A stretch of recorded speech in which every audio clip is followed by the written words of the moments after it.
दोस्तों नमस्कार, मैं राहुल नागपाल और आप देख रहे हैं हमारा यूट्यूब चैनल बोल पिचासी। आज के इस वीडियो में मैं खास बातचीत करने जा रहा हूं जनजातीय समाज की। जनजातीय समाज जो कभी जंगलों में रहता था और जंगलों से उसको विशेष लगाव था। अगर मैं यहाँ पर एक महापुरुष का नाम लूँ जिसका नाम बिरसा मुंडा, जिनको भगवान बिरसा मुंडा भी कहा जाता है, जिन्होंने अंग्रेजों के समय पर जंगल की लड़ाई लड़ी और इसके लिए उनको शहीद होना पड़ा। देश को आज़ाद होने के बाद में जंगलों को बचाए रखने के लिए संविधान में वन नीति 1952 को आप बेहतर तरीके से पढ़ सकते हैं और समझ सकते हैं। उस समय की सरकार ने, कांग्रेस सरकार ने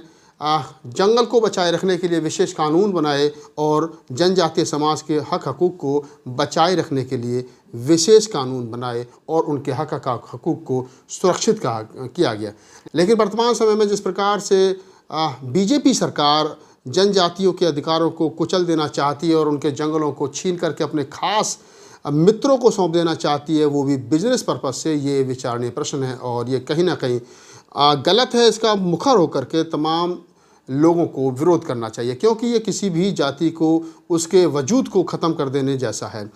वर्तमान में मोदी सरकार ने जिस प्रकार से अडानी और तमाम बड़े बिजनेसमैनों को जंगल को बेचने का एक तरीके से रास्ता निकाला है, वो गलत है और इसको लेकर के जनजातीय समाज जो है वो गुस्से में है। राहुल गांधी की भारत जोड़ो न्याय यात्रा में जनजातियों के मुद्दों को विशेष रूप करके उठाया जा रहा है। हाल ही में गोदी मीडिया के बड़े पत्रकार सुधीर चौधरी ने जिस प्रकार से जनजातीय समाज को लेकर के टिप्पणी की है वो अशोभनीय है और देश के तमाम जनजातीय समाज के लोगों में गुस्सा है। झारखंड के पूर्व मुख्यमंत्री हेमंत सोरेन पर जब भूमि घोटाले के आरोप लगे तो उनको मुख्यमंत्री पद से इस्तीफा देना पड़ा। जब हेमंत सोरेन ने इस्तीफा दे दिया तो एक वीडियो में जो वरिष्ठ पत्रकार अपने आप को कहते हैं और गोदी मीडिया के बड़े पत्रकार हैं सुधीर चौधरी, उन्होंने तमाम जनजातीय समाज को टारगेट करते हुए कहा कि आज कैसा लग रहा होगा हेमंत सोरेन को जेल में, शायद वैसा ही जैसा कभी इनके पुरखों को 30-40 साल पहले जंगलों में रहते हुए लगता था। सुधीर चौधरी यही नहीं रुके, उन्होंने आगे कहा कि क्या हेमंत सोरेन के जैसे लोगों को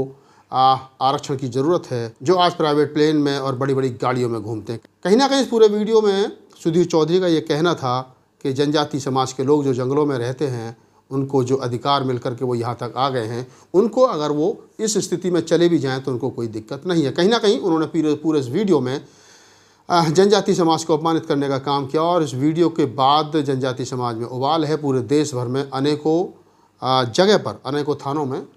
सुधीर चौधरी के खिलाफ कंप्लेंट और शिकायत दी गई है। यही मैं आगे थोड़ी सी और बात कर लेता हूँ आज के इस वीडियो में, जहाँ प्रधानमंत्री नरेंद्र मोदी ये कहते हैं कि बेटी बचाओ बेटी पढ़ाओ और महिला सुरक्षा को लेकर के वो हमेशा बड़े सजग रहते हैं, सजग दिखते हैं, लेकिन वैसा ज़मीन पर कुछ दिखता नहीं है। ज़मीन पर महिलाओं के ऊपर होने वाले शोषण अत्याचार में बढ़ोतरी हुई है, जिसको लेकर के राहुल गांधी की भारत जोड़ो न्याय यात्रा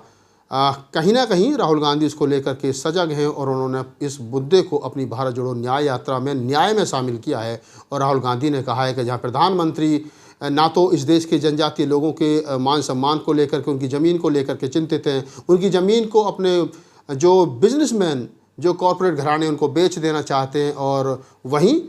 उनकी निगरानी में, प्रधानमंत्री की निगरानी में गोदी मीडिया के वरिष्ठ पत्रकार सुधीर चौधरी जिस प्रकार से जनजातीय समाज के